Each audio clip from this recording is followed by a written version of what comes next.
Can this be the start of the podcast? Oh, we've started? I mean, it wouldn't be beyond me to sneak attack. What is on your shirt? Hawaii. It's a Ruka shirt. Oh, from here it looks like a stain. It's probably how it started. Yeah. Someone in production went, if we had a few more things on here, they could be islands. Yeah. Just say we're putting Hawaii there. I've got an idea. After you fucked up.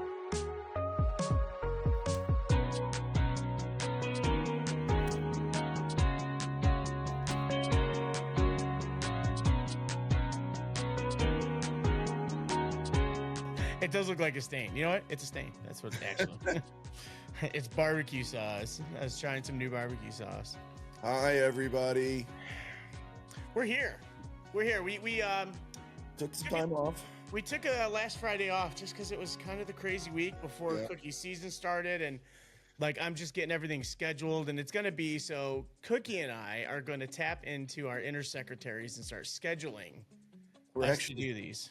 As many compliments as we've been getting, and thank you everyone for watching. We've been getting great compliments about how this is going, and looks very professional. If they could see behind the scenes, it's not professional in the slightest. We don't schedule shit. So, but we need to now that both our seasons are kicking in. We've got to get schedules going and our guests booked ahead of time, and probably, if we're being smart, record a few of these a day just so we have some in the can for a situation like last Friday where I'm like, yeah, dude, I got too much going on, and you had photo shoots already started. And like, no. Cookie just said if we're smart enough, so I think we all know where this is gonna go. Well, and also, those of you are watching, I'm not sick again this time like I was last time. I had no voice. As we'll get into later, this was opening weekend for our team, and my voice is not in mid-season coaching form as of yet. So I was popping the Ludens quite a bit on the bench this weekend. Cookie is a vocal coach. Yeah, not as bad as I used to be. That's good. I think the very last year coaching, I just pulled back, especially towards the end of the year. I mean, that's when I was in Spooner, my last year of actually coaching, and I think it was so. It happened. I actually remember exactly when it happened. We were playing Thunder Bay, and Thunder Bay has a reputation for a reason. The same Thunder Bay from Youngblood. Racky wasn't there, but I'm pretty sure all of the fans in Thunder Bay channeled their inner Racky. And we had a guy on our team, and he got one of the Thunder Bay players went in for a hit, got the elbow up, and hit him in the neck, and it hurt him a bit, but he was okay to play eventually. Yeah. And then we had one of our other players, a kid named Jake, big dude, great fighter, okay hockey player, but you don't want to tussle with him. Honestly, he could have taken on, of all the teams I've coached, even with you, probably top 3 fighters I've ever had. And this is Hockey Canada Junior A. You're not allowed to fight, but he watched our guy get elbowed in the neck. I didn't have a choice anymore. It was out of my hands. He went out there, fought, and the parents thought I sent him. One of those, yeah. To do it. So I ended up, and the referees agreed, I ended up getting ejected. And Thunder Bay's arena is awesome. It's like an old USHL arena because they used to have a team up there as well. And I think the Thunder Bay, whatever university's there, I think it holds 3,000 people maybe. It's just a full bowl, nice arena, old, but it's got that old junior hockey feel. And so I have to go. I'm down in the tunnel, and there's just an extra room where the coaches sat in. I'm just sitting in there, and they're banging on the doors, and I'm just there's no security. I'm just if I leave here, I'm dog meat, dude. I'm done. And so finally they all left me alone. I went out there and I was just I didn't send them, but the more I defended myself, the louder I got and the madder I got, defending myself against these parents. And I'm just finally screaming, and I'm just good Lord, I look like a psychopath. Me defending myself made it look more like I sent them than didn't. So I remember a week, actually, I think it was a couple days after that, we were up in this place called Ear Falls, which is 6-7 hours north of the Canadian border, north of Minnesota. I mean, it's the res. And like this is the place I was telling you about where they have a parking lot just for snowmobiles. Yeah. And when you get a certain place into town, you have to put the chains on or you're going nowhere. And the fans are only on one side, but they're on the same side as the benches. Yeah. And it's a very small town. All they had to do there. And so, you know, another rowdy game. Ear Falls was a tough team. A lot of natives on the team. Their coach was the mayor of the town, and he was a great guy. But the same kind of thing. The parents started screaming and yelling, and I almost started getting back, and I was just like, I need to chill out. And like right there, I was like, I'm done being that guy. And that's when I actually even started doing I kind of started it in New Mexico with you at the end of the year, where we talked to the ref, be like, hey, if we give you the business, let us know when we're going too far, but we want our players to know we're defending them. Yeah. And then after the new year, when we were in New Mexico, we kind of took a backseat anyway. But yeah, so I kind of stopped then, and I'm just like, oh. And then I just like chilled out with it because it didn't matter. But yeah, I'm definitely more vocal than Jeremy, but again, and to say I'm not like I used to be, because I was definitely worse in the past. I say that last year I got kicked out of 2 games, but yeah, I'm definitely not as bad. I'm just too old for that shit, and you know, it is what it is.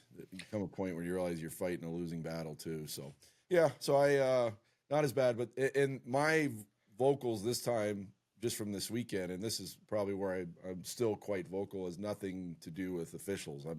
It's you know, letting guys know about things while they're on the ice, trying to get their attention. And because there's certain things I can't wait till they get back to the bench. You know, even if it's something as simple as, you know, a power play's ending and they need to know guys coming out of the box, that kind of stuff. So other than that, yeah, I don't really get on the officials too much. You know, if I'm going to have those conversations now, I'll call them over and we'll have a little quiet discussion. And not to say I don't chirp a few of them from afar. I mean, our first episode was about how bad officiating's becoming in sports and stuff like that. So it's something happening. And again, you're not coaching squirts, you know, like you're coaching college kids. And so, no, and the guys we had this weekend, the crew we had this weekend did a great job. So that's good. Yeah. So welcome to the All Angles podcast. It is today, September 7th, but this is actually for our episode that will be airing on the 12th, I believe. Yep. And you know, we're definitely trying to get ahead here, but it's the beginning of a lot of sports. So in college, it's the beginning of cookie sports for like college hockey, for club hockey, the ACHA. NCAA starts, I want to say in October. Yeah, October. God, I totally know. They'll do some kind of preseason type games playing. ACHA teams for one, and I think they do play some U Sports teams too in Canada and some other things like that. Yeah, a lot of Division I schools, what they'll do is they have to scrimmage the Canadian universities. They can't preseason against each other, which I've never understood, but I've also never really asked the proper people. It's just one of those things. It's been even that way since we were a college age. It's always just been Division I schools. And then Division III schools can scrimmage some junior teams. Yeah, and there's a lot of ACHA schools that'll scrimmage junior teams. We won't. But like the other team in town, Missouri State, since we've left and they have the new coach, Winks, because of his St. Louis ties and all that, they actually scrimmage an NA3 team every year, which I personally think is a terrible idea. Why would a ACHA D1 team scrimmage, you know, a tier 3 team? Yeah. Now, having said that, then you look at Liberty University this weekend did a scrimmage against. I see you doing that with your hat, by the way. I do the same thing. I always go the wrong way. By the end of it, I'm gonna be like this. Like, what's going on? Every time my hat's a little off, I'm like, dang it. Anyways, no. And hockey people would clearly have seen the video of this, but yeah, this past Friday, I don't think they played Saturday, and if they were scheduled to, the Liberty coach probably said no. They didn't play. They didn't end up playing yesterday. I don't know if they were scheduled to or not. I didn't see anything about it, and they might not have. But Liberty played Westchester Wolves from the NCDC and beat them 4-1. you would That's a think heck of a trip too, actually. I mean, you would like to think they'd beat them by Westchester's in Pennsylvania. It's not that bad. oh, it's not Westchester, New York. No, it's in Pennsylvania. But the incident in the game was Westchester kid absolutely annihilating Liberty's goalie. That's the first thing I have on my list today, Cookie. So I'm glad that's where we're diving in here. We're taking it on about as fast as the NCDC player did towards the goalie. Just smoked him. And it's funny because when we first talked about it, I was like, oh, it wasn't that bad. I only saw it a couple times quick on the phone. But after you're like, no, his arms came up, he went through them. I went back and watched it. It's like targeted. Oh, he fully went at him. Yeah. And it's just like, what? I mean, is it one of those things where he's like, screw it, this won't matter? So I've always wanted to hit the goalie. I don't know. And it's that weird scenario too. Kind of like when an NCAA team will go play a U Sports team in Canada or something. It's that weird scenario too, where all the Liberty guys are wearing cages and bubbles because it's college hockey. Yeah. All the junior guys are wearing halfies. And so you get into those scrums like that after pulling a dumb move like that. You just open yourself up to get the break speed off you because you start throwing punches, you're hitting a wire cage. He starts throwing punches, he's hitting your nose and your teeth. Probably not taking his glove off either, to be honest with you. Yeah. Something about when you're wearing a cage, you just don't drop your gloves when you fight. Yeah. No, it was a dumb play. Kirk Handy, who's been at Liberty forever, he's a great guy, great coach. I don't know the connect. I watched just a fraction of the game before ours just to tune in, and I thought they were talking about some connection between him and whether it's the other coach or someone on the team. Like there's a connection there somehow. It could just be a friendship. I don't know. But there's no way he was even remotely pleased with how that went. Number one, they should have beat him by more. NCDC is a great league. I get it, but you're one of the top teams in the ACHA. You should handle him. And the NCDC is a good league, but the NCDC is not as good of a league as they like to say they are. Yeah, and there are some top end talent that comes out of there, like any league, but they're as a whole, they're not as good as they claim to be, but they are still a good league. But Westchester's not one of those teams that's pumping out these guys either. It's a pretty new team too. It's one of the newer teams, but they, if I remember right, anyways, like Kirk. Yeah, I could totally see, and I don't know if there was 2 games planned. There may not have been, but even like instantly there was a coaching chain of texts going around with our buddies, Jeremy and I, and some of our other ACHA buddies going, Kirk's, if they're playing again, Kirk's canceling that game. I'm telling you right now, because there's no way I would do it. Screw that. Yeah. I'm Googling right now so I can try and see. That's a gong show waiting to happen. That's all that is. It is. It was stupid because Liberty's got another. God, on Friday they're playing another preseason game. Yeah, they against NC State. Yeah, and NC State's a D1 team now. Oh, are they? Because I believe so. No,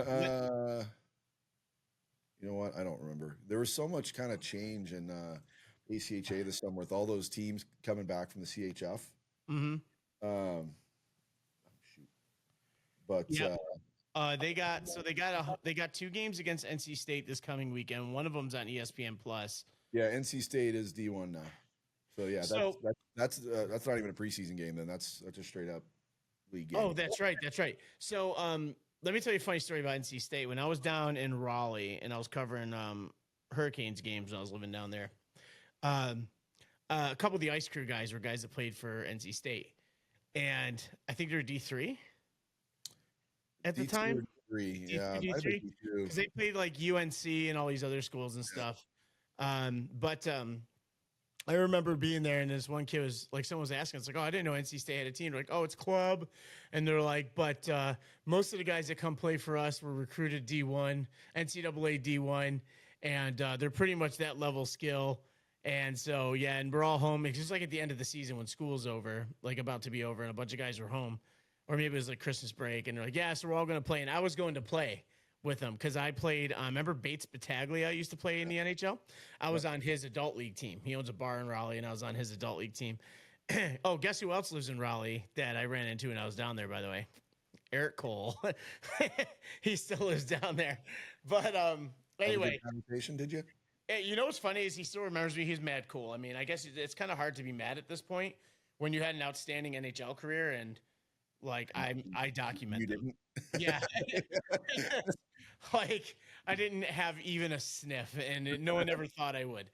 But yeah, so but anyway, I went and played with these guys and these guys were trying to remember how we were talking about the new team in Arizona, the D3 team. That's kind of what it was. And like I said, I'm fairly certain. Again, I could be wrong. I'm fairly certain all those Carolina schools were D2. Now they might have had both. I don't know. Well, I remember when I coached USF, we did go up to Chapel Hill and played against UNC and NC State in a couple games in the weekend there, like in their own little showcase thing. But I don't remember because we played a bunch of D2 teams as well when I was there. Yeah. So, but yeah. That let's pull the video up. Let's use our share feature. Let's do some replays. John could have given me a heads up on that. All right, so we found the video on Facebook. This is someone pulled this from the original ESPN Plus footage because Liberty home games are all on ESPN Plus, which is pretty cool. I think there might now be some other teams doing that because I saw another game as we were waiting for our game to start. We started watching this particular game for a bit. There was another game listed on there. It was Georgia and somebody. So I don't know if one of those schools is doing ESPN Plus now as well. That'd be kind of neat. But anyway, so yeah, this was this has made the rounds for sure in the hockey world in a hurry. And not just because it was a goalie getting taken out, but it was the whole concept of it's an exhibition game between one of the top ACHA D1 programs in the country. I mean, they finished like 5 or 6 last year, I think. I can't remember exactly. What did you guys technically finish? 8, I believe. First year finishing 8th. It's pretty solid. I think that's right.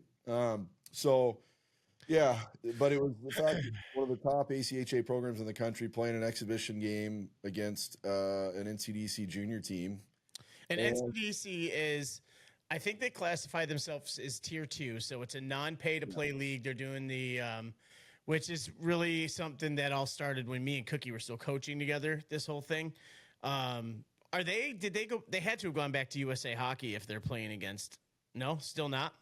No. And again, I don't want to sit here and totally bash NCDC because it is good hockey. I mean, it's definitely better than. I didn't say anything bad about the hockey. Yeah, no, I know. I'm just saying I agree with you. They're not as good as they claim to be, but that doesn't take away from the fact that they are still one of the top, at least in the United States, the top, 3 leagues. I mean, USHL is one, North American League, and NCDC is not, in my opinion. Now, top teams, yes, but as a whole, I think they're just a fraction still below NA. But again, if the NA keeps adding team after team after team, it gets watered down. NCDC may jump them anyways. I don't know.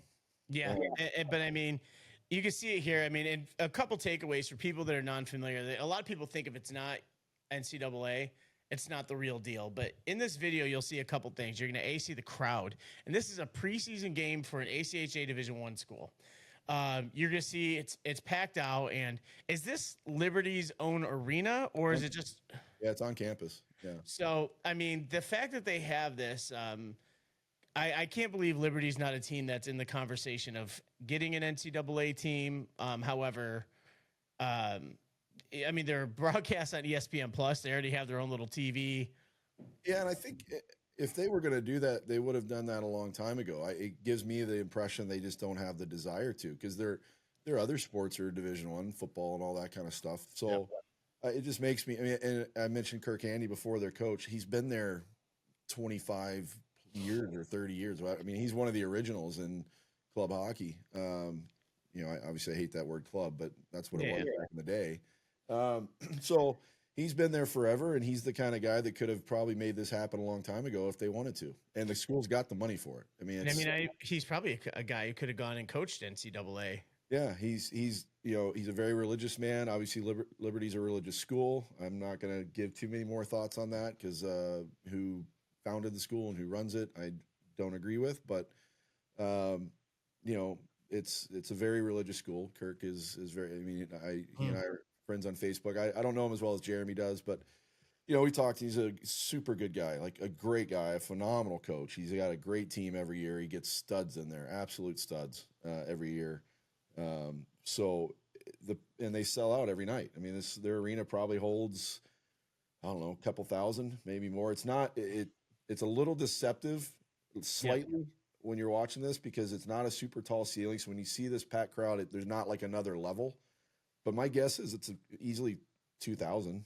I mean, yeah, and then, I mean, but they have a great production on this. You'll see a couple camera angles in this, and one thing Cookie brought up is you see the darker color. I think this is a terrible jersey matchup for the record. Well, and let's also be clear. As an exhibition game, especially for a junior team that's still finalizing their roster, there's guys wearing different color helmets. Oh yeah. Actually, I didn't even notice that, but yeah, they haven't finalized their team yet, so they haven't handed out team gear to everybody. You can tell who the returners are. They've already got nameplates. The kid that's about to do this is clearly one of the new guys. He's got no nameplate. I'm pretty sure he's wearing a different helmet. I wonder if by the way, he might have earned his spot. Let's just put it that way. He either earned it or chopped himself. But like they got these dark. I think, are they dark blue or purple? I think they're navy blue jerseys. Like I said, the darker team, this guy's not wearing a full mask because NCDC junior hockey, you can go a half shield. And then they have these lighter blue, which I hate these jerseys, Cliff. Liberty, actually, I kind of like these. Liberty's got multiple jersey combinations. They've got a lot of options. They've got, I mean, for home games alone, they got probably at least 3 and then probably a handful for road games as well. They got a lot of options because they've got a really nice white.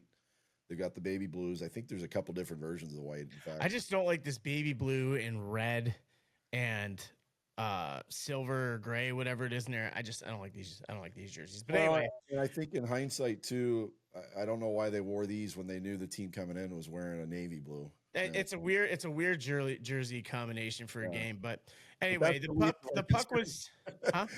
So that's the least of our concerns. Yeah, exactly. But I mean, in this play, I mean, for those who don't follow hockey, basically, hockey is very much a dump and chase game. That means once you hit the red line, if you don't have an open lane to skate the puck, you're going to dump it in and let another guy go in and chase the puck. But the goalie's job is to come out behind the net and stop the puck from wrapping around so he can help his own team gain possession. Here, the puck was dumped. Goalie came out and play it. And what is this? Is he number 15 or 25? What's his number? I want to say 25 maybe, but it might be 15. Apparently believes the goalie is in play. Yeah, and they're not. And by the way, goalie's doing a good job. Puck's already been rimmed. It's a hard rim. Mm-hmm. He's already coming out, but you can see it's a little fuzzy. You see he's looking to see where his teammates are, what kind of play he's going to be able to make coming out of this. So he's doing everything right. 13 here appears to be about to peel off to be an option. So everything's going right now until things go very not right. Yeah, Kirk must have been very happy up to this moment. Yeah, things are going well until they don't. Should we start it? Let's hit play. Let's watch this. Okay, we've muted the sound. So yeah, here we go. 55, even worse. I mean, yeah. You know what's funny is actually number 13 there didn't peel off. He went to the net. Yeah, let's because if you look, this other guy comes into screen, number 19 there. You don't see 19 coming in at first there. But so I'm thinking 13 was kind of shadowing him and saw how far. Look how far out the goalie came, too. He didn't do this behind the net. No, and 55 at any point right now. It's 55, okay. Yeah, which is even worse. Yeah. But again, that's a new guy, so it's probably a random jersey. Yeah, so 19's a returner. Yeah, he's got a nameplate and the proper color helmet and gloves, it appears. But right about now, any other player would have either peeled to the left, knowing the goalie's about to make the play, or stopped at the goalie to try and take the puck from him. Or you'll see him make a frantic move to try and get out of the way, even if it's like flattening yourself up against the boards, trying to get to through them or whatever. Yeah, for a couple reasons. One, it's going to be a penalty every time you do it, so you don't want to put yourself in that position. And two, all hell's coming for you if you do it. Yeah, there's 5 light blue jerseys that are come for you, and probably 4 guys on your line that are out there that are not going to be interested in defending you for doing that. So here we go. Unloads on him. Yeah, he lowered his shoulder last minute. Mask goes flying. Meanwhile, his teammates are going, "Oh, you prick! Now we got to get in on this too." And then there's a nice little face mask grab there. I mean, we're getting the full Monty here. Great production to Liberty, man. That's awesome. Yeah, face mask grab. So that guy's done. Then these I see. Yeah, you got like. Well, I think light blue is their helmet. Like, alternate captain's like, I'm sorry, please look. This is what we were talking about, though. So this guy's got, He's not even wearing a mouth guard. this guy's got bubble. Oh, maybe he This is. guy's got open face. Who's winning that one? And let me tell you, in hockey, you hear a lot about a face wash. The bottom of a hockey glove is leather and stitching. So when you it's get a like face sandpaper. wash, it'll cut you up quite a bit if you don't stop it pretty quick. If not, you're gonna have some marks on your face. It's not fun. And by the way, That never happened to me. By the way, I was never a player to make somebody mad enough to face wash me. I don't believe you, but we will move on from that. And one thing I'll say, the other issue with this is all these junior guys are younger guys. They're all younger than every one of these Liberty guys. So they don't have the experience and the maturity, especially when it comes to this kind of situation. And the reason I bring that up is it seems like once a year, and maybe it's every couple of years, Liberty during the regular season will have a brawl at some point. And this is like, again, the very religious church-going school, all this stuff. And and these guys can throw them. And they're college. They're 21 and up, most of them. Well, and they'd all played. On this team, there's a bunch of Null guys. There's a bunch of BC guys. I mean, he gets, like I said, he gets studs. He'll get, big time. In the NHL and USHL, is it still just a 5-minute major for fighting? That I don't know. Because I remember they talked about removing it completely, but you can see someone's decided to take a glove off to go after Feemster here. Junior guy there, yep. But if you're the junior guy and he's trying to pull the bubble, you can kind of see that. You're gonna break your own finger also trying to do that. Oh, he got it unsnapped. Yep, he got it a little bit, but okay, here's another angle. Boom. Arm comes up, lowered it. And right now he goes. Is he celebrating? Look at his mouth. I know. I can't tell if he's celebrating or he's going, oh, shit. But I think he's screaming, yeah. And then, wow. And just an absolute donkey move. Just look at this.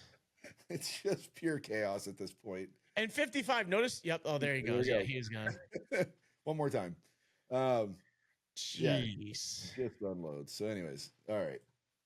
The goalie, I don't know if the goalie stayed in. I wonder if the goalie stayed in, but yeah, I don't know. That's unbelievable. But yeah, so there's your dipshit move of the day. By the time this video comes out, they'll be playing NC State that night. By the way, sorry, I did not realize which goalie that was for. That's their number one. That's Conrad. Yeah. Hopefully he's all right. That's yeah. Wow. He should be. A goalie's just gonna be slow to get up because A, he's selling it a little bit, and B, he doesn't expect to get hit. No, he's gotta be rattled whether he's injured or not, because it's just not something that happens. Honestly, the only time there's ever contact on a goalie where you're not villainizing the players is a lot of guys, especially higher end and faster, they'll dig those edges in and drive the net. And if the defense pushes them at all in the wrong direction, you're trucking the goalie. Oh, we had that exact thing happen in our game last night, Saturday night. Oh, pull up the video. Shut up. Sorry. You're such a jerk. Sorry, man. Such a jerk. Anyway, I would love to, John. I would love to, but I can't because we didn't have video. The defeat that just came over your face there. I'm sorry, dude. For reference, while John's being a prick right now, for reference, our normal broadcast crew, they're not school related. It's Web Sports Radio. Steve Casson's the play-by-play guy. They do all the Missouri State games, and they're doing our games as well. Well, we kind of surprised him with this weekend's games because we normally don't start this early, and he had already scheduled a vacation with his wife to Mexico. So we had to spend the last 3 months figuring out what the hell we were going to do for a broadcast this past weekend, and came down to the last minute. And what I tried Friday night with just my tablet did not work, and what I tried last night with essentially the setup I'm using right now, my nicer webcam and computer and everything, I thought was working great, and turns out it wasn't. So we had no broadcasts. What do they use for internet, those guys, if they're able to stay? Because I watched a lot of your games. In fact, I was going through they use Facebook posts, and I take pictures. I took pictures of me watching games of there. They have a separate setup through the rink They get a landline, like a Ethernet. Yeah, so they've got their own separate one that I think they pay the rate to use. So it's a, yeah. So they're Okay. and even if I had access to that, I don't think it would have changed the issue I ended up having, because I still don't know what, especially last night, I don't know what went wrong. I thought I had it set up perfect because, anyways, yeah. So no, I can't show you that video, but that's the same thing. Our guy, and one of our bigger guys, a power forward, he dug in, driving the net hard. He got just enough of a tap that put him into their goalie. Mask went flying. Their bench loses their minds. And the refs literally, I mean, that's why I said the refs did a good job. Again, bias on my side. Obviously, we didn't get a penalty, so I'm happy. But they explained it well enough to where I think even their coach was like, okay, because he's like, yeah, that's not, we can't call that. It's a hockey play, and like when you're driving your edges in, and maybe I'll find a photo to put it up. When you're driving your edges in, you're trying to get in front of the D, but also get between the D and the goalie, and you're going to try and get that goalie to move. So with the puck, you can either tuck it far side or pull it back, almost like the old Forsberg move. But honestly, more times than not, you're hitting the goalie a little bit because the D's not giving up on you. So, but yeah, I mean, if you're looking to really make contact and you're a big guy, then do that, and someone will push you into the goalie. But don't try and hit the goalie. Don't be that guy. Don't be that guy. All right. I got two baseball things here. And the first one is going to be Dodgers in Baltimore. Here in Baltimore, well, not here, Baltimore's an hour away, but in Baltimore's last place team. Dodgers are in first place. Yoshinobu Yamamoto, Mr. Miyagi? Yeah, honest to God. He was pitching a no-hitter through 8 2/3 innings. Did you see this? No, he's pitching a no-no, 8 2/3 innings. And then, Did somebody lay down a bunt? No, somebody laid out a home run. Oh. And the Orioles were losing 3-1. Well, then a hit by pitch, and then a double, and then another walk. I think bases are jammed up. Yeah. And Baltimore comes back and wins 4-3 off of a double into center field. And I mean, you go from having a no hitter to giving one up. And honestly, the home run ball, a lot of people are saying they think it could have been caught. Yeah. If you pull it up, you can kind of. Oh, I did see that. I saw that. Yeah. It hit kind of below the general seating area out there, which, Cookie, when you come to town, like Camden Yards is on the list. That's always been on my bucket list. But yeah, I mean, it was a great hit, but then, after that one hit, they pulled Yamamoto and put in another guy, their closer, and try and just figure it out. And somebody showed the percentages. I mean, baseball is so much numbers now. Yeah.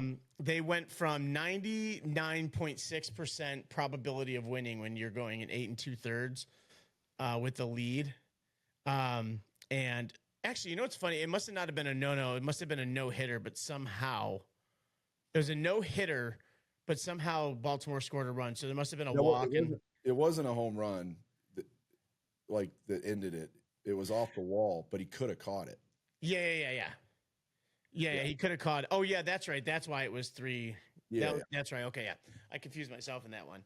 Sorry, while you were talking, I was trying to see if I had an image from that play in our game, because our photographers have started to post stuff, but I don't. So.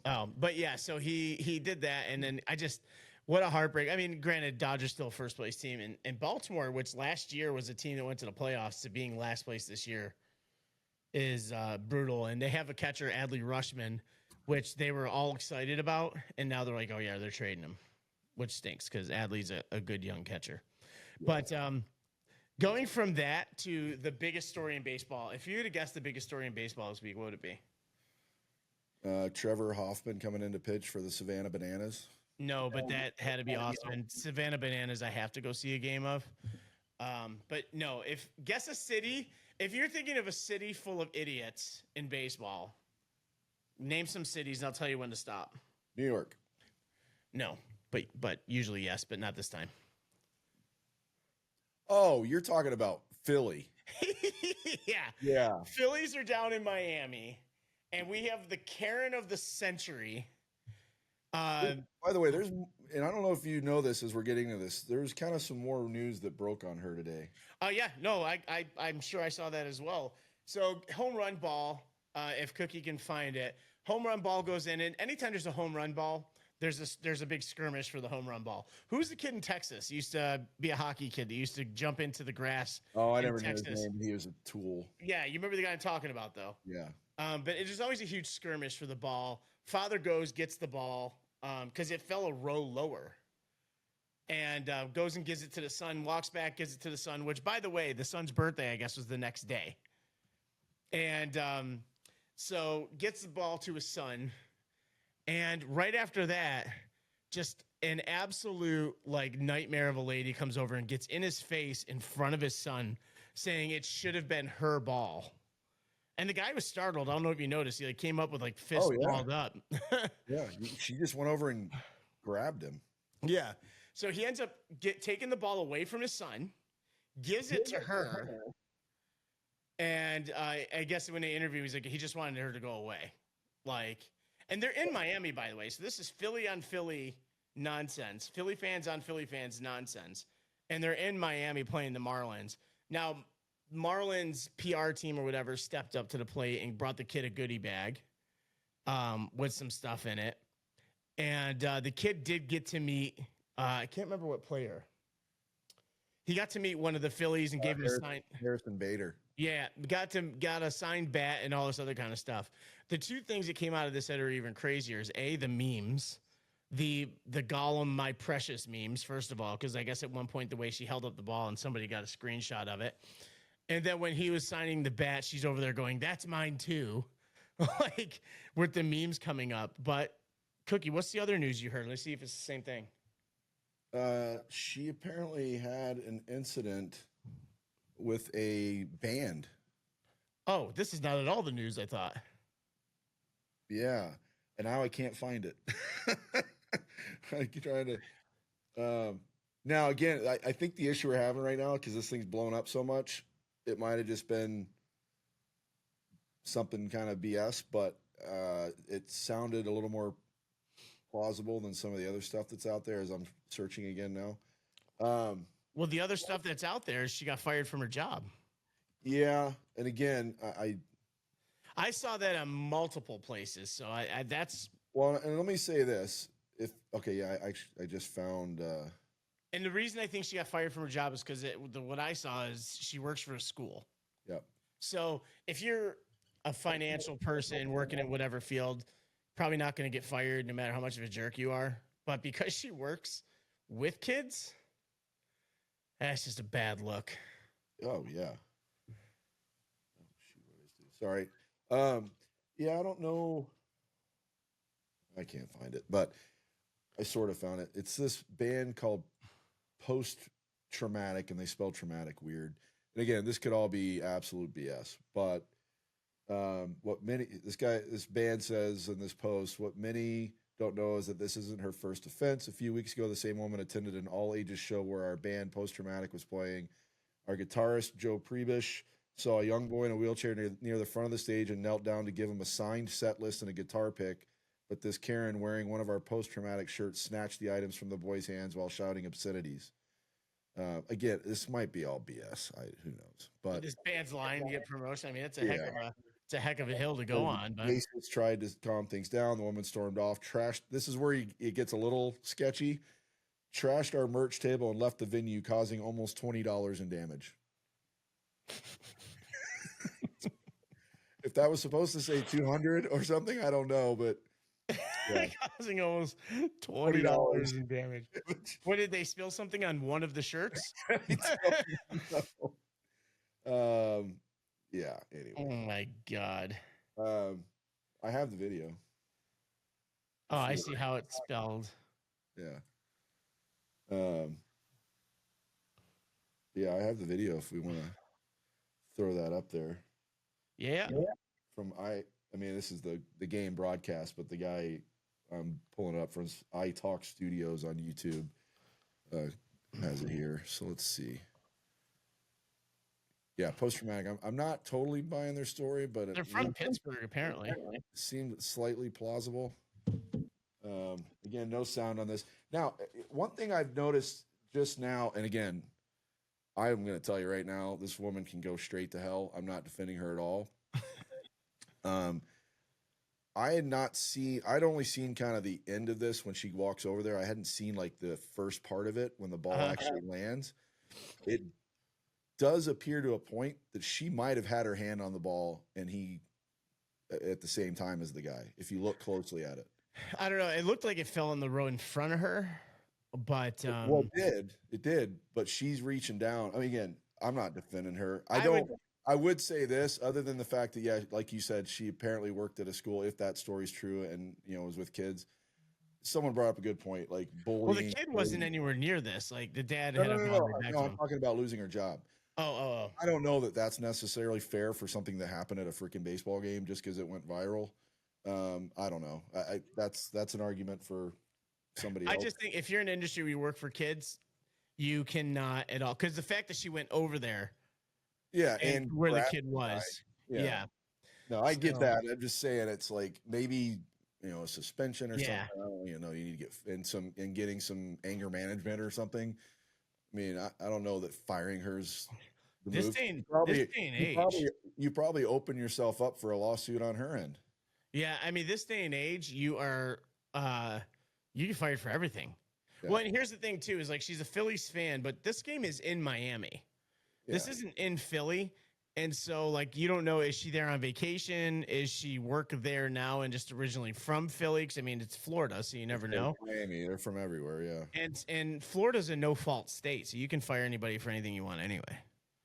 Well, let's see. Let's just play this real quick. It's after this one.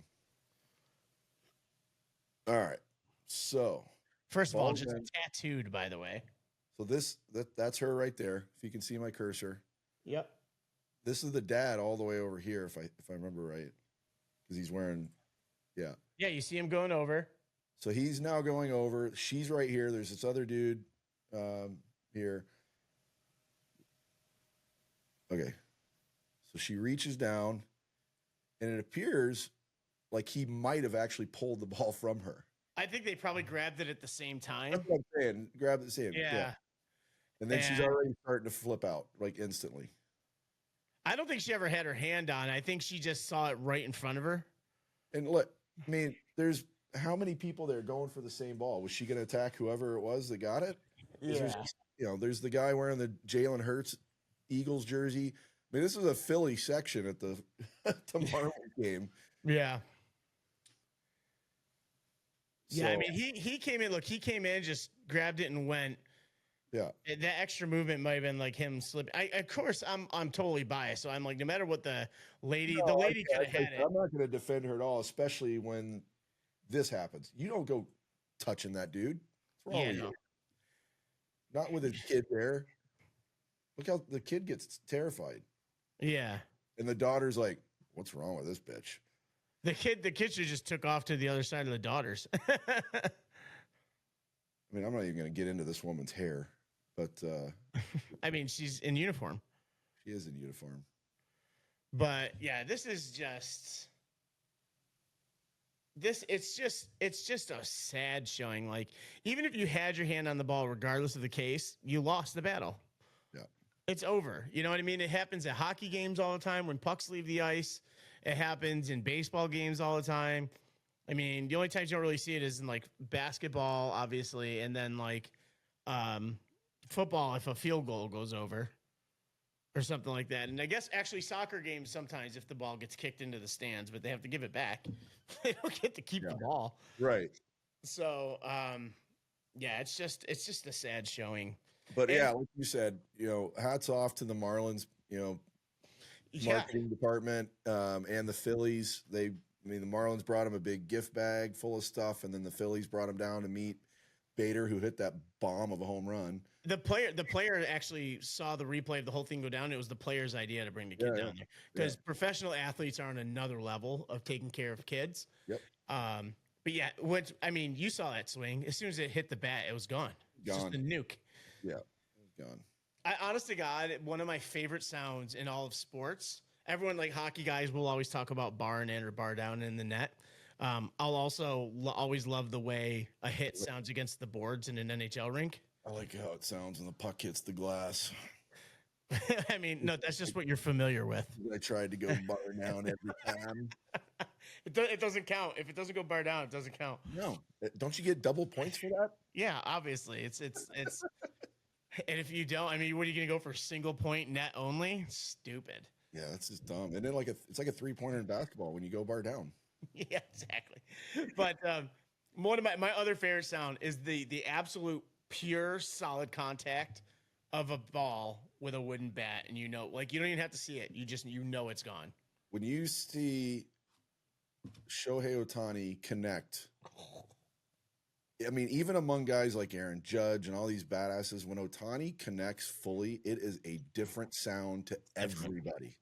Did you see the thing where the guy was in San Diego just razzing Ohtani the whole time, and then Ohtani hits the home run and comes back and yeah, that was awesome. Like Ohtani just is great. He just gets it, man. Yeah, I mean, is there a better two-way player than Ohtani in Major League history? Oh, that's probably a loaded question.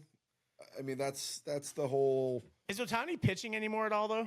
Yeah, he started pitching again fairly recently. So I mean, a pitcher that has a bat like that, like. Yeah, I think that gets into that loaded question of eras. I mean, Babe Ruth could do it all. Babe Ruth also put down like 8 bottles of alcohol before every game. So it's the whole argument about like what would a guy like Gretzky do in today's game of hockey? Yeah, it's not apples to apples. So definitely safe to say at least since 2000, 100% the best. Well, there hasn't been anyone. I mean, I don't know of the last one that did both. Well, I mean, in American leagues, the pitchers were batting, but they weren't everyday players. He's an everyday player. When he's not pitching, he's playing first base. Which is again, that's the part I'm saying. I don't know. I can't remember in my lifetime anybody that did that. Which is kind of a shoo-in for the best at that because nobody can do that. Yeah. I mean, hell, I don't remember. What was the last two sport players? Bo Jackson. Well, Dion. Oh yeah, Dion. I totally forgot about Dion. There was a couple others kind of. It's funny because Dion's still relevant. I don't think Dion's relevant at all. You know what I mean? Yeah. But well, actually, and who was? I mean, Greg Maddux was drafted in Major League or drafted Major League, but they drafted him in NHL too. The Kings, I think. No, it wasn't Maddux. It was Tom Glavine, I think. Was it? Yeah, it was Tom Glavine. But a nice little crossover. Nash, the basketball player, he was a hockey guy. So Tom Glavine, yeah, it's 99% sure. Tom Glavine. You're probably right. Yeah, because there's this picture of him in his Braves uniform wearing skates, and that's probably why I thought it because he was in his Braves thing. Let's see. I'm curious. When was he drafted? Yeah, 84. The Kings in the 4th round in the '84 entry draft. So I was right on the Kings, right baseball team, wrong guy. Yep. Sounds like me, man. Yep, it certainly does. 8 for 10. He was. Oh, here you go. And we've got one on Lozzie now too, because Lozzie's favorite hockey player of all time is Luc Robitaille. That's why people think he's a Kings fan because of Gretzky. It's not. It's Robitaille. Even though he's Canadian, but Tom Glavine was drafted ahead of Brett Hull and Luc Robitaille. It's crazy. 4th round, 69th overall. That's wild. He was in the same draft class as Lemieux, Patrick Waugh. Yeah, that's wild, man. That is crazy. Jeez. And then went on to still be a pretty good Hall of Famer and made a lot more money than he would have if he played hockey. Oh, yeah. Yeah, for sure. No, he was a stud. Braves were always kind of my second team just because where my aunt and uncle lived. Got to go to a ton of Braves games when I was younger. I never liked the Braves because they were a huge rival of the Yankees growing up. Back when they had Mark Lemke, and when not really a rival though, because back then there wasn't any crossover. Not a rivalry, but it was always like a thing, like the World Series when the Yankees won against the Braves, and the Braves were always a top team back then. But I never been a big Braves guy. Yeah, like I said, I went to a ton of games growing up. I actually went to a lot of Cardinals games growing up because my mom's sister lived in the St. Louis area for a while, or most of her adult life. She's back in Dallas now, so I went to some Cardinals games. But yeah, I used to go to a lot of Braves games with my dad's sister, my Aunt Carolyn, and my Uncle Bob. Then my grandfather, my mom's dad, was because my mom's originally from Baltimore. She was born in Baltimore, Mm. and so my grandfather was a huge Orioles fan. I mean, I've always been a Ranger fan, but yeah, because of him, I follow the Orioles a little bit. I haven't followed much even of the Rangers this year. I know they're having an okay year, not a great year, but an okay. So I actually I was surprised when they built the new Rangers baseball stadium because I went to the other one. spectacular. Is it? I like No, no, the original. Well, not the original. The the previous. last one. Yeah, I love that field. I've been there a few times, and stunning. The new one Yep. looks like a Home Depot. see, oh, that's right. I remember somebody saying that. I don't even know why they built a new because the other one wasn't that old. No, it was built in the mid '90s, early '90s. Yeah, Well, and the other thing was, and I've said this a bunch, and maybe someone could correct me, but that's when those were the days where I was really following along closely the Rangers. I've traveled so much, I kind of lose touch, but I was a season ticket holder with my buddy back then. We went to a ton of games. It was always my understanding, and I've never Googled this, and I'm not going to now because it doesn't matter anymore, but it was always my understanding when they built the old ballpark in Arlington, which became whatever they named it multiple times, but to me, it's the ball, or as the local radio station and back home, the ticket used to call it the Temple, because it was you're just talking about the previous one, the same one we're talking about. yeah. Because I thought it was just called. They've only played in 3. Oh, because I thought this was called the ballpark in Arlington. No, that's the last one. That's what I mean. Yeah, that's what I'm talking about. Yeah, Not the current one, the one before. Yeah. yeah. I didn't know it had other names. Well, sponsors. They got The spot. I see what you're saying. Globe Life Field and all that kind of stuff. Whatever. But I still just refer to it as the ballpark in Arlington or the Temple, like I said, as the guys on the ticket back home call it. But it was always my understanding when they built that, they specifically set it up to where in the future they could put a roof on it if they wanted to, which a lot of us wanted to because it's, you go to games in August. So hot. So hot. Especially on that upper deck. Oh, it's a nightmare. But it was set up to be able to, in the future, put a roof on it. Now, it would have been a massive project, obviously, to put that on a existing location and have it done in time for the following season without having to move to another facility for a bit or play under construction. But so why don't just do that? Don't need the new place. Yeah. It's not like they built the new one and tore down the old one. They turned the old one into a football field now. That's where the freaking the USFL, whatever it is that. Oh, so they didn't even tear down the old park. No, they do. They play football out of there. The USFL team or whatever that other league is now. I don't know how that league's still around. No. Yeah, so no, they play football out of there. Where did they build the field for the soccer team, the MLS team? That's in Frisco. Is that where they play up there? Yeah, that's just down the street from the Cowboys practice facility. Okay. I never knew where they built that one. That place is cool. I've been to a lot of concerts there. It's a great concert venue. A lot of Jimmy Buffett concerts back in the day were there. Shut up. Don't you roll your eyes at Jimmy Buffett. Buffett sucks, but go on. It doesn't suck, and sadly, he's no longer with us. But I've been to a couple soccer games there, too. That whole area right there is just exploded. Frisco. Yeah.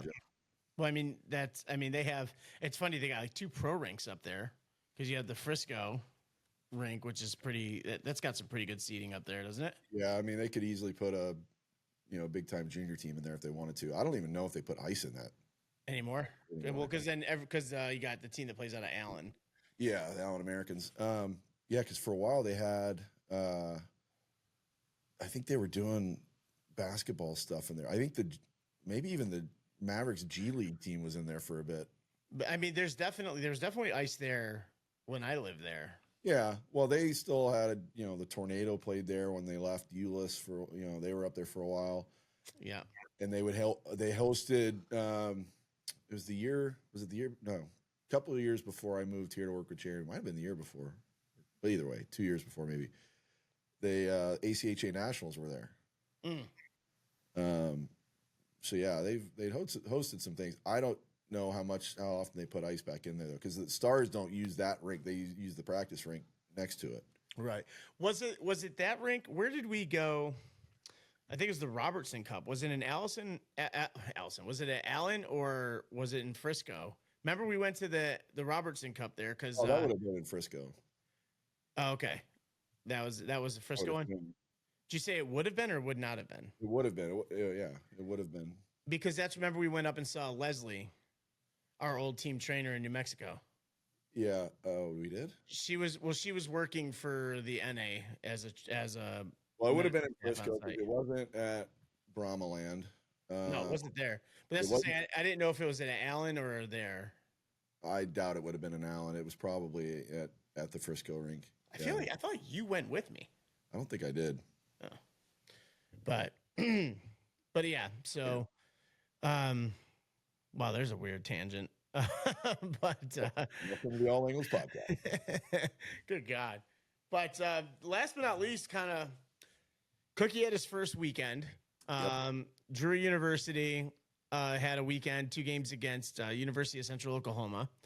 I remember we had a guy in the Brahmas that went and played there. So I know they've had a team for at least a little bit. Speaking of wagons, they used to be a wagon. They're not anymore. Yeah, by the way, that shirt needs to be sold everywhere. That shirt's sick. Well, but this is. Huh? You know whose shirt this is? Is that an Oklahoma shirt? No, it's Buchagras. Oh, is it? Yeah, nice. It's John Buchagras college hockey. Oh, nice.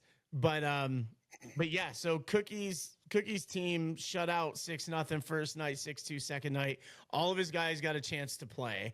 Yep. So that's a cool thing. Hockey technicalities aside, tell everybody, people never get this. Like, this isn't the NCAA. You don't have a team doing everything where all you have to worry about is coaching the team for the game. Oh, yeah. So you got in the ACHA, as serious as it actually is, in spite of what people think, Cookie's there going, okay, how many tickets do we got sold? Obviously, we talked about the issues with broadcast. This all falls on the coaches to do all this stuff. It's actually a lot like juniors again in that retrospect. So, I mean, what? Yeah. So we're fortunate enough to have an amazing group of volunteers. But to go along with what you're saying, there's only 2, well, I guess technically 3 paid staffers, because our athletic trainer, Sarah, who's amazing. And then it's Jeremy and I. And Jeremy and Sarah are the only full-time ones. I'm part-time, which is why, as I've talked about on the show before, I work delivering auto parts during the day and then have to go to practice. But we have an amazing group of volunteers, not the least of which, who's been on our show, Kevin Klein.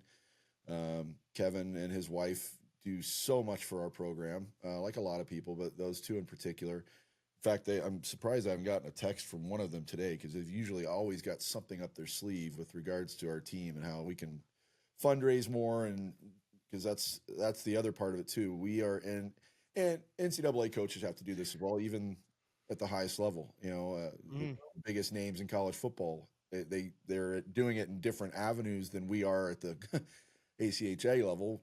They're going to $1 million, $500 a plate.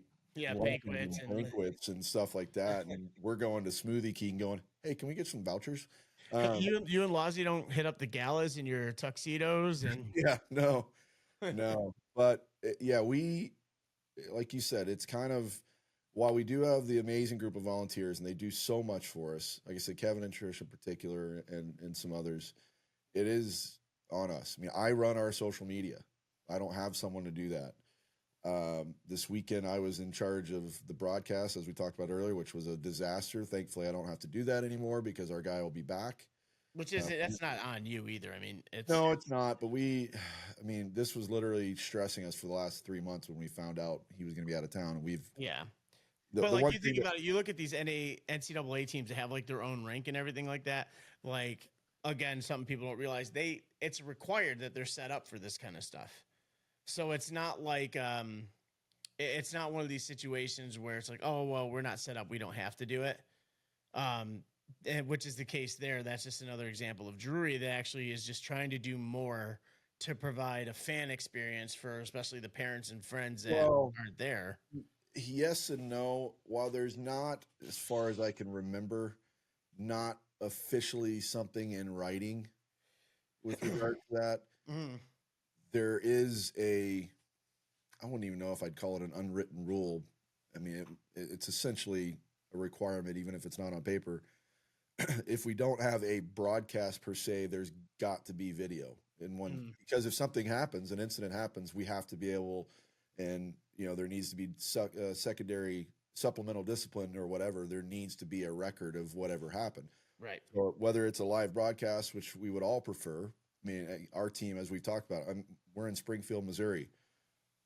We've got 2 Americans on our team. One's from Michigan, one's from Minnesota. The rest of our guys are from BC, Alberta, Saskatchewan, and Montreal. And your 2 Americans are not from close by. They're No, not hometown no. kids. So if their families are gonna watch them play, they're either gonna come in town, which we had quite a few in town this past weekend, which was great, or they're gonna look for our broadcast. And I felt horrible all weekend. And then last night was even worse. So Friday, when we realized our issue, between periods, I can at least go in the office. I've got my computer set up in our office with kind of my social media graphics templates set up, so I can quickly put in what the score is. I put in shot totals and power plays, and then I can post that, so they can at least go to our social media and get an intermission update.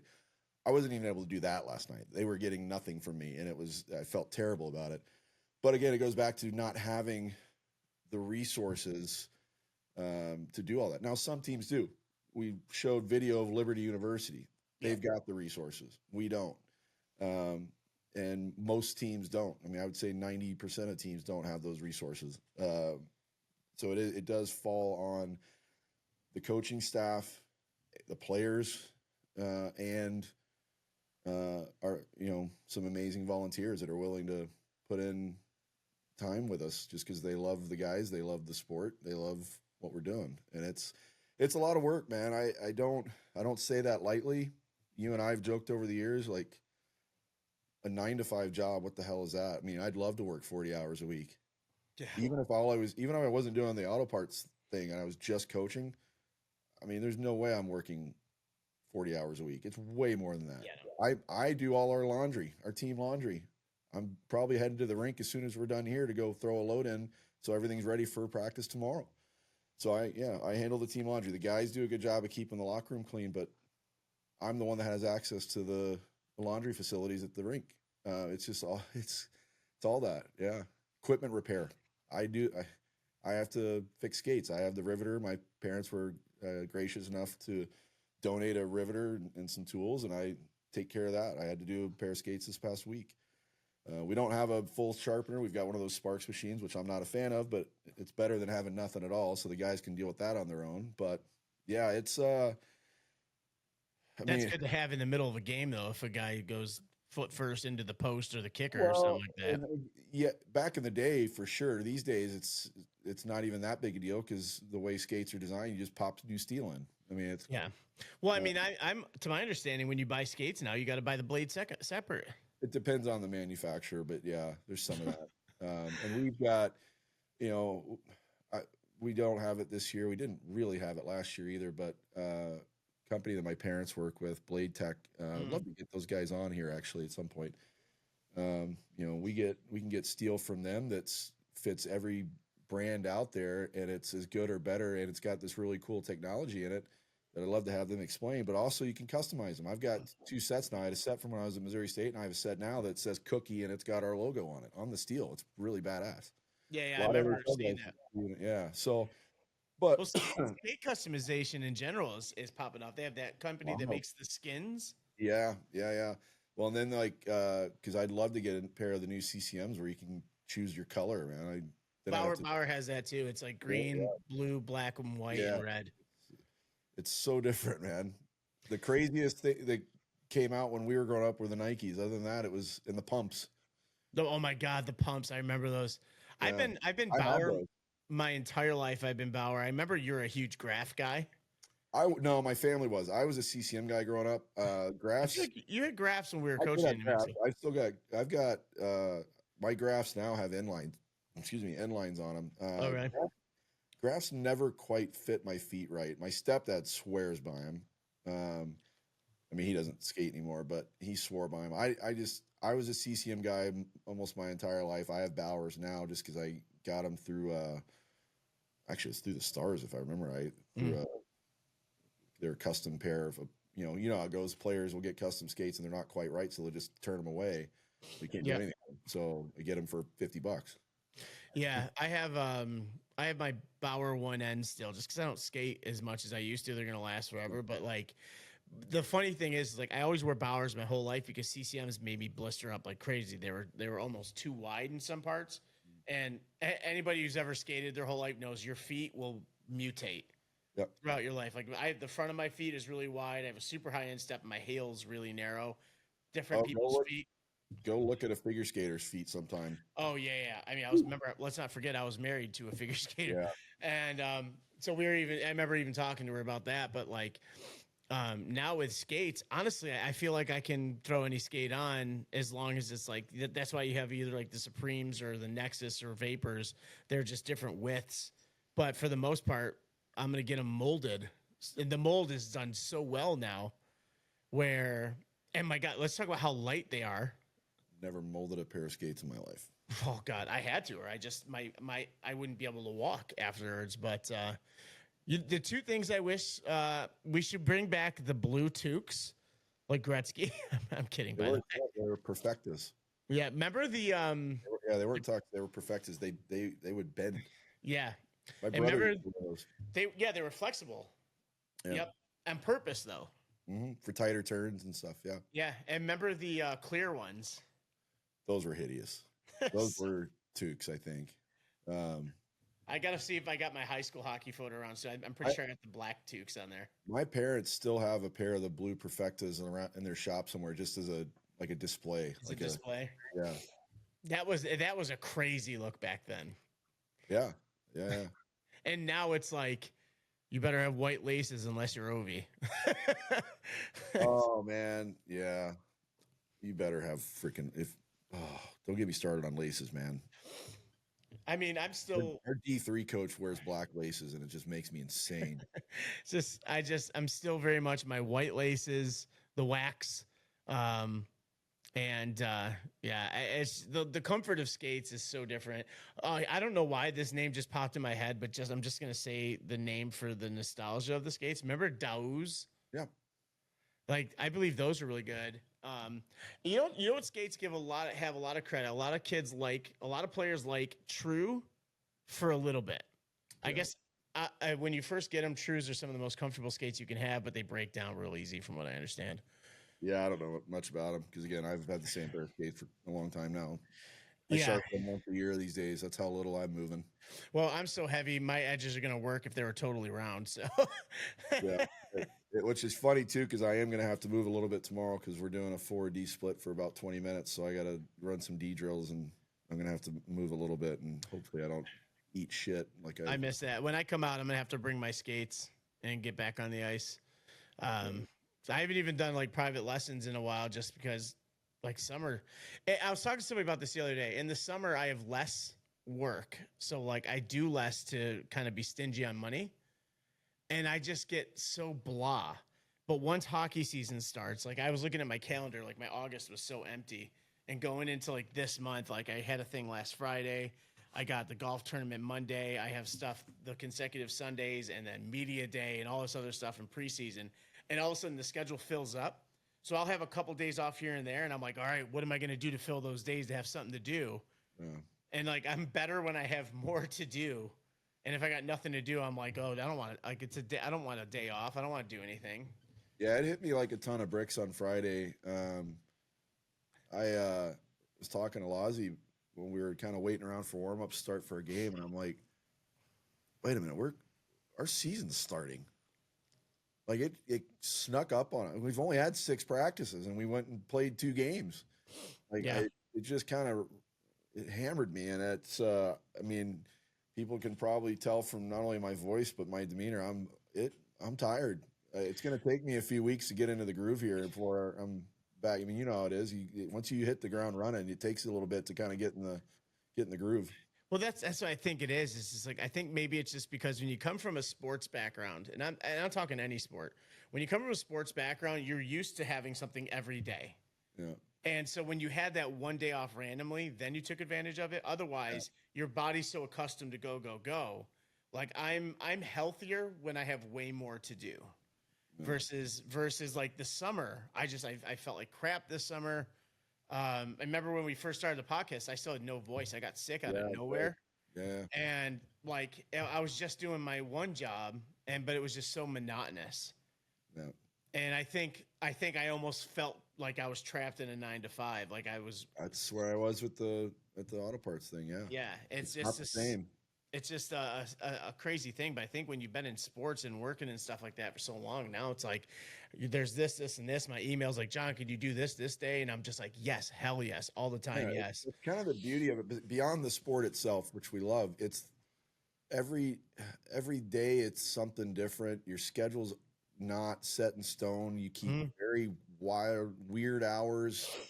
Because if I'm, I'll have a day a week where I'm up till 2 a.m. because I'm having to cut video. And then, but I never know what day that's going to be. So it just changes every day, and it just really, and for some that wouldn't work. Some need the structure of this is that, and I think you're the same. I've never been that. I can't do that. And so when I'm like, as you kind of put it, when I'm doing this, what I did this summer, and it's different now because hockey started. I'm still doing the deliveries, but I've got the other thing now too, which will get my schedule kind of what works for me. But it's so monotonous. I was talking so Saturday night, you hear me talk about the brewery all the time, wearing their hat now. The brewery was our title sponsor for Saturday night's game. So we had the owner, Carol, who's one of the people who's already agreed to come on the show at some point. I just got to figure out a good time for that. But are you going to do it from the brewery? I would like to, and that'd be awesome. That's part of the issue of figuring out how to do that. Not something I've done before in person. None of this is something we've done before. Well, no, but this part we've kind of figured out to a point. It's having someone in person. In light of figuring it out, to cut you off real quick, it took me a minute to send you the link because my camera wasn't working. Yeah. And I couldn't friggin' figure it out, and it didn't work until you logged on. And you know how like it blows your screen up before someone logs on? Then all of a sudden I appeared. I'm just sitting here going, I don't know what I'm going to do. I'm trying to figure it out. So 23 episodes in, I'm still figuring it out. So we had because Carol dropped the first puck Saturday night last night, and her, I don't know what Tweedle's official title is. So Tweedle, we talked about her. Tweedle and her dad, Sarah Tweedle, her dad, John Tweed. They've agreed to come on the show too. Musicians, spectacular. In fact, I think she's singing probably as we speak because they're having a Women of Jazz night at the brewery tonight, which I was hoping. Cool. Yeah, I wanted to go to, but I also was just exhausted. Jazz night's every Tuesday normally, but they're doing a special kind of festival style tonight with a couple different small stages, which would have been neat. Jazz night's awesome up there anyways. But Carol's in the office with Jeremy and I, after warm-ups, just kind of shooting the shit. And Jeremy goes, and our trainer Sarah's in there, because every day after practice, my car kind of peels towards the brewery. Because if I haven't mentioned on here, the brewery is literally, and I actually did it on Google Maps, from our front door of the rink to the front door of the brewery, it's 550 feet. It's just across the parking lot. So it's across the parking lot. Many times I've just walked over there after practice. And the apartment. That's shorter distance than center field at the old Polo Grounds. And our players' apartments are directly behind the brewery. That's and funny. They all love that brewery as well. A bunch were there after the game last night, in fact, which is always awkward. They're like, stay out of my place. Yeah, this is Cookie's piece. My safe place. But Jeremy goes, Carol, Sarah and I have an important question. Is Cookie in the top 5 of regulars at the brewery? And she just started laughing. And I interrupted her. I was like, not even close. As much as I'm there, I was like, not even close. And then it occurred to me, I even said it to her. It didn't hit her either. I was like, I was hardly, this is it's a funny story to go back to what we were talking about. Yeah. I was hardly there this summer because I'm back to that 8 to 4 job, monotonous shit over and over. And even though I'm done at 4 and I've got all this time after, I'm just going home and crashing. I'm done. I'm beat. I think it's a switch of productivity. It's like not even just like when you're doing your job, like you're going all day, you're delivering these auto parts and stuff, but it's not a passion and it's not something you feel Yeah, it's not something you feel accomplished.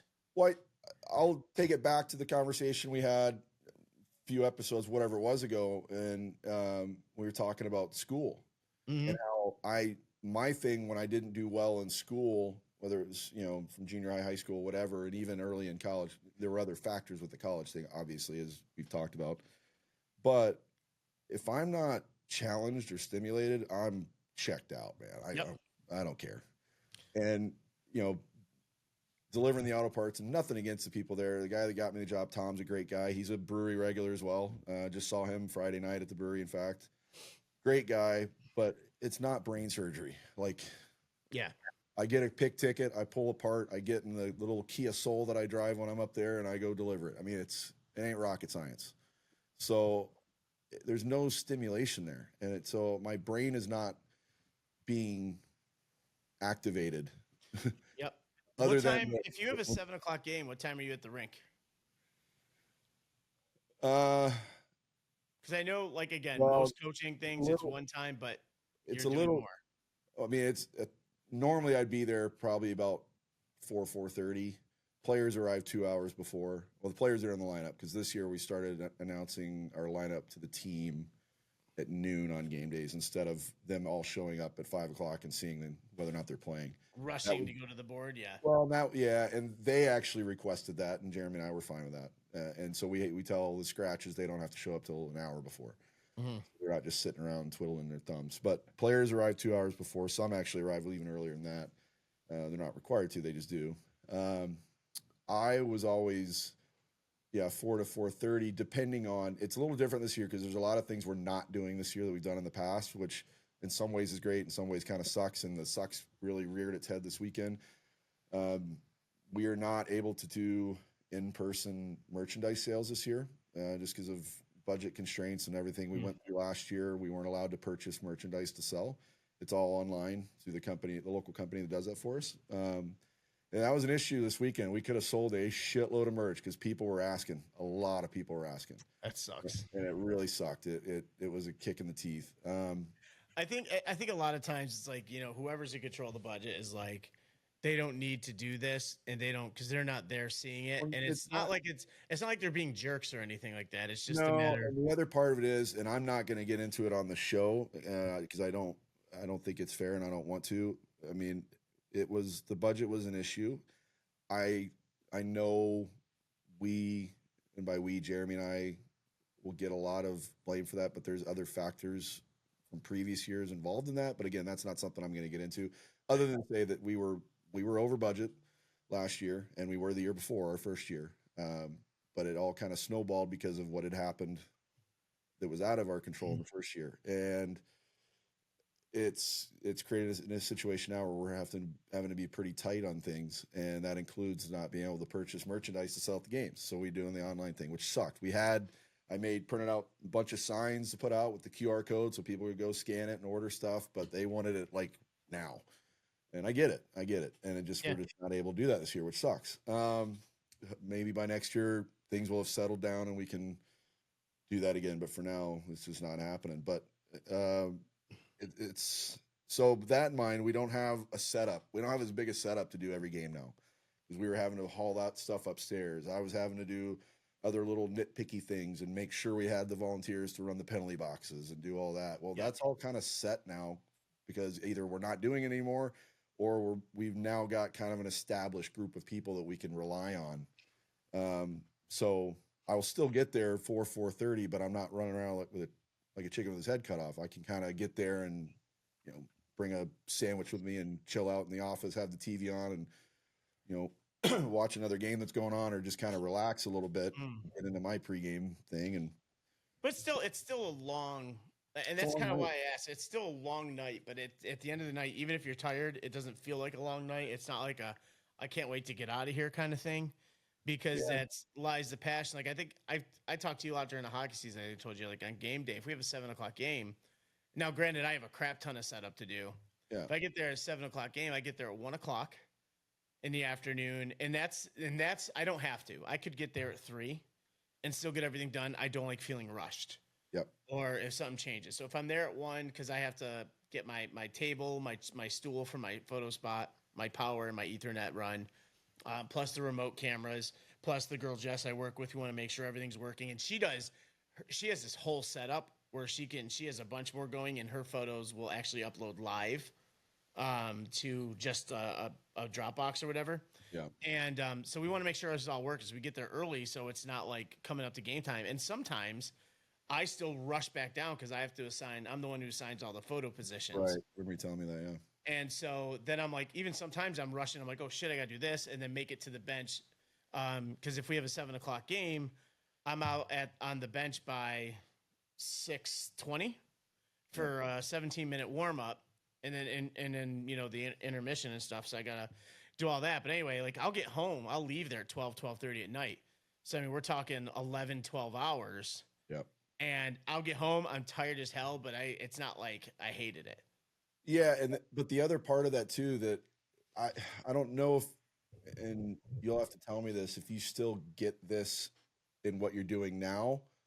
I still get this as a coach like I did as a player. I will, after nearly every game, depending on how late the game goes, I will go across to the brewery, and it's not just because I want to go to the brewery. It's kind of like winding down. So I go have literally just one beer. I'm not going to sit there and have multiple. I'll just go have one beer, kind of let things wind down because I'm still amped. After a game, I'm still wired. If I go straight home, and even sometimes when I've gone to the brewery, I'll go home and it'll be at that point, you know, because we're not there quite as late as you've mentioned. If our game starts at 7, similar to you, our warm-ups are 6:30, game starts at 7. We're usually done in 2 hours, 15 minutes. So we're done by 9:15. I'm probably out the door by 9:45, 10, because there's not much to do after, even less this year because we don't have to bring the merch back down. Right. So I'm out of there 9:30, 9:45. I can run to the brewery. They close at 11, so I'm not having more than a beer or two anyways. And so I'm home by 11:15 because I live real close. And yet I'm still wired from the game. I won't fall asleep till 1:32 because I'll lay in bed and I'm still thinking about what went on in the game. And I'm like, so I got to the point, the way I figured out how to kind of combat that is, and this may sound weird to a lot of people, it sounds weird to me. I'll go home. Obviously we can joke about it. I couldn't do it this weekend. I'll just go home and watch the game again and get it out of the way. That way I'm not reliving it. I'm just watching it. And I'll find every time I do that, I will be asleep before the first period's over. Because it's kind of, I'm like, okay, game is now officially over. Because we'll tell, you know how it is. Yeah. We say it all the time. We tell our guys all the time, as soon as you walk out the door, that game's over, you move on to the next one. We can say that till we're blue in the face, but if it was a nightmare of a game or even a good game, whatever it was, I'm not going to stop thinking about it. I can tell myself that till I'm blue in the face, and it's bullshit. Yep. So. Yeah, it's kind of the same. Like, it depends.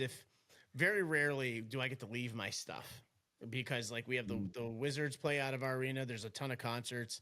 Yeah. And so if they need to break down and I have to break everything freaking down, then that's my wind down. Even though I'm rushing to do a lot of it, especially because I got to also edit more photos and get them in and caption them. But it's also like a 30-minute drive home for me at that time of night. Yeah. Like sometimes it could take me on the way there because of traffic. It could take me like 40 minutes. On the way home at 11:30, 12 o'clock at night, it's about 30 minutes because there's typically no traffic. Yeah. The only time there ever is like if there's something big going on in the middle of DC and I have to like reroute where I'm going and stuff like that. But yeah, that's my wind down. But if I get to leave everything, like where I only have to really just go grab some batteries and my memory cards, and then I'll go home. Like same thing. I won't watch the game, obviously, because I mean that part doesn't matter. I'll like pop on like Hot Tub Time Machine, a movie I've seen 1,000 times. Right. Well, that's why I go into like a YouTube spiral and just watch random shit. So now my nightmare games are like, oh, I have my remote set up, and for some reason none of them went off. Yeah. Even though I checked everything perfectly, it happens to us all the time. Like it got to the point where me and Jess will kind of laugh about it. Yeah. And but we're fuming. Yeah. But yeah, it's the same kind of thing. If I have that much time afterwards, because our games will end not much longer than yours. Yeah. It'd be over by 10 or so at the latest, unless we go into crazy overtimes. The timing in realities, it's not like NFL compared to college football, where college football has a 45-minute halftime. Yeah, yeah. Hockey's pretty standard. We have a 15-minute intermission. That's it. Yeah, we do 320s, same as you. Our Yeah. warm up is 17 minutes, but our guys don't even come on the ice As you say, our until the warm-up's 16. 15, so it's basically the same thing. Yeah, our guys don't even come on the ice until the 16-minute mark every time. And so, but most of them also leave the ice when there's still a minute and a half left. Yeah. But and it's 17 minutes in between periods because they'll do like mini mites or some kind of whatever. So you essentially have 5 more minutes of actual like clock time. Yeah, exactly. We have TV timeouts. Well, you guys do TV timeouts, right? No. Oh, so we have those as well after We 14. we're not required to. It is allowed. We just don't. Yeah, we do them after 14, 10, and then I think like 5. But yeah, I mean, otherwise it's barely more time. Just going back, you were talking about asking about like all the responsibility. I was just looking over. That's why I grabbed some stuff. The other thing I have to do on game nights when I finally do get home, and there's been times where I literally will pull up my computer at the bar, is I'm also the one that inputs the score sheets. Yeah. Onto the league website. I have to go in, and the problem is these aren't, and it's not our scorekeeper doing anything wrong because Ryan Robb's awesome. It's getting. I mean, I told you earlier. I've already got some guys asking about assists, like because the refs don't get them right, and it's a hard thing to do. I get it. Yeah. And when I don't have video, like I didn't have this weekend, I can't go back and do it myself. So now I'm having to rely on the players to tell me if they got an assist. And as you joked about, there's only 2 assists allowed per goal. It's not the other 4 guys or 5 if you want to count the goalie too that assisted on this one kid's goal. So well, Cookie, I mean, one guy might have touched the puck in the first period. He should get that third period goal assist. And then, of course, there's all the other stats that I have to go through, but I don't have to do that on game nights. I mean, that's face-off, shot charts. I got hit charts. What is that one? Block shots. Yeah, I mean, it's all your scratches. All your scratches doing that. Scratches are doing that, and little inside baseball. And I'm honest with our scratches about it too.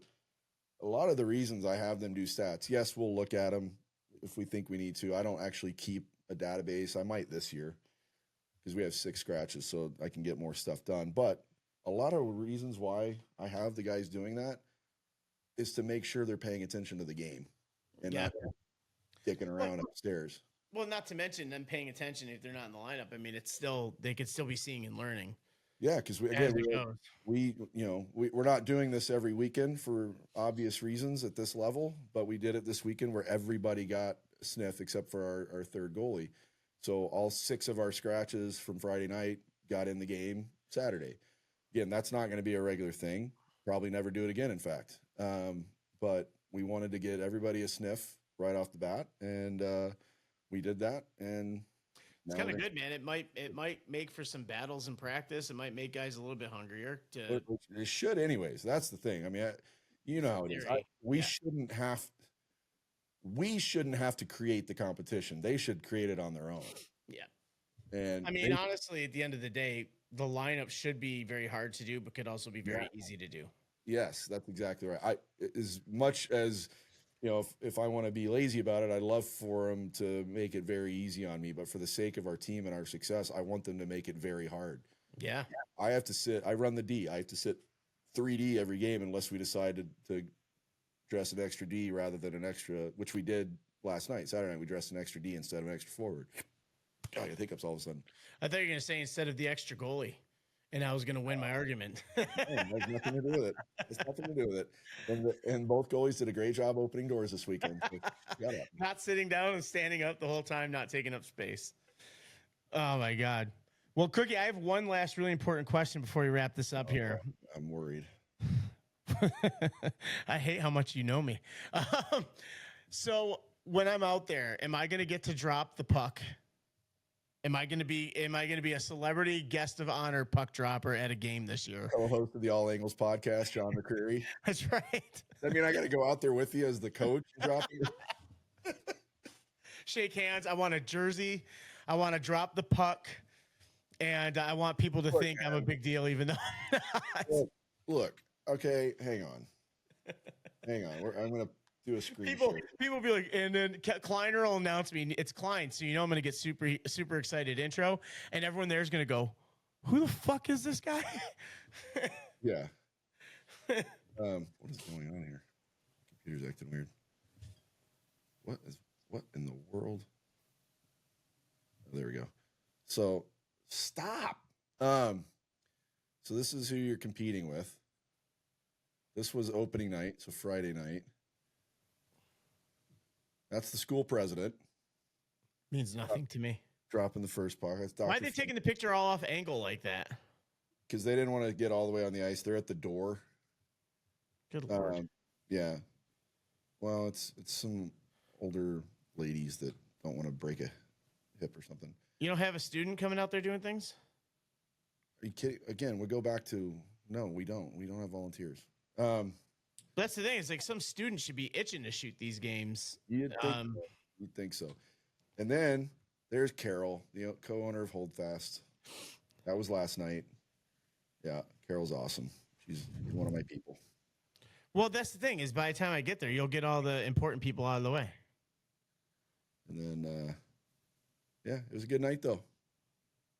Those photos are always awesome with the fans right there up against the glass. You can see the difference. We had a decent crowd Friday. There was more on the standing room behind this camera. Friday it was packed. All the students were there. It was not before the video cut out. It looked pretty good. Yeah, and that's perfect from that view because you're seeing where the students are all at. It was packed. And then we get to this is essentially this picture's on the same end as this picture, and the students are gone, and there's nobody. Well, Friday night's game. This is where the band was, so that's all gone now. Yeah. So is that somebody taking pictures in the background in the blue? There's two people taking pictures back there. See, get them on the ice for the puck drop. Yeah, but they take pictures for other stuff. They're not ours. It's the interns for the broadcast guy at Web Sports Radio. Trust me, the photo thing is slightly annoying. I'm not even gonna sugarcoat it. It's the woman that does the best work for us is not the quickest at getting the photos to me. And yet she will do great photos and have them posted on Instagram asking for a collaboration. And in my head, I'm going, just send them, please. I need to be able to use them because I'll give you. And she's great. Like, she's awesome. Yeah. She's done she does amazing work. She's just still, I don't know. I guess I tell you what, man, people are able to get good photos in a place like that. Like, I am so spoiled in the NHL. We shoot through a hole in the glass. The one thing, well, yeah, that's part of it. She's one of those that will come and clean the glass. Ahead of time. Even cleaning the glass, though, hockey glass is so thick. The moment you start shooting at an angle, you're starting to pick up the deformities in the glass of shooting. At an angle. So, like, that's what I'm saying. Like, people that can shoot in places like that and always get consistently good stuff, that's awesome. That photo's not level, but looks good. Shanna, she does a great job. I just wish these weren't just on Instagram, but were actually in my email. We'll get to that. But yeah, she does good. Your guys sell hard when they score, and that's awesome. Oh, we don't mess around. We don't mess around. I love that. I wish everybody, by the way, until you have like a 5-goal lead, 6-goal lead. I wish everybody sellied like it's their first goal and the last goal of their life. Yeah, good stuff. There I am in the background, and there's me. There's Wazzy. Are you frozen? Well, Riverside was having issues earlier. Looks like we just had another one there, which is all right. Maybe that's Riverside's. And it wasn't my fault. No, maybe that's Riverside's way of going, I am so sick of your tangents. Riverside. I know, right? That's what I pay for. All Tangent Podcast. The All Tangent Podcast, ATP. But so we got into obviously sports things that are happening. Of course, when everybody gets to see this episode air on Friday the 12th, it'll be a little bit behind, but maybe it'll bring back some laughter at some of the things that you saw from the week. But also wanted to get not just an insight on Cookie's opening weekend, but just kind of an idea of what coaches at the ACHA level do before it comes to game day and such like that. So with that, we hope you guys enjoyed the show. Leave us some comments on some other things in sports you want to see. Also, if you're doing like fantasy football or anything like that, you know, we talked in an earlier episode. I remember when I said, like, I always love the first couple weeks of football because that's when it starts to feel like fall. And yeah, I wish that were true. It's supposed to be 90 something degrees here again next week. I think we have a small warm spell coming, but like mid 80s. And then, but I mean, tomorrow the high is going to be 72. So I'm happy about that. Yeah, not here. Well, it is here, but we thank everybody for watching. Please, like Cookie always says, like and subscribe and comment. The engagement on each post helps us out. I don't know if maybe your guys' fingers break when you watch it, because we have about around 100 views per episode. So I don't know. I'm sorry about everybody's fingers getting broken right before you get to do anything. So very sad. Very sad. Am I being passive aggressive enough, or can I up it? Being you. Thanks for watching, everybody. All right, seriously. Thanks, you guys. And we'll be back every Friday with more sports talk. And Tuesdays, we have our normal shows. And we'll do a live again because that was fun. Yeah, we'll do the live again. We'll be back with some reactions too. What sport do you want us to react to? Give us something to react to. I know there's one we want to do. Professional Kabaddi League. I don't know what that is. And that just angers me. That's why we're going to do it. Also, I do know Cookie's going to bring me through cricket boot camp. Damn right. And I watched a little bit once. I didn't watch anymore. We're going to do some... yesterday morning while I was chilling before the game. No, not cricket. Screw cricket. I'm talking about bandy. We're going to react to some bandy. React to anything hockey related. Get enough hockey, dude. There's never enough hockey. But bandy looks so fun, and it's so huge of a field. Rink, whatever it's called. Field. You're an idiot. Tired, man. All right. Thanks a lot, everybody. Peace. Why do you keep freezing at the worst possible time? I don't know, but I'm upset because you didn't do your normal thing. That's because you right as I started to, you're just like... So, bye. Like and subscribe and share and comment. I'm auditioning for the new Michael Jackson Thriller video. That's all. Yeah.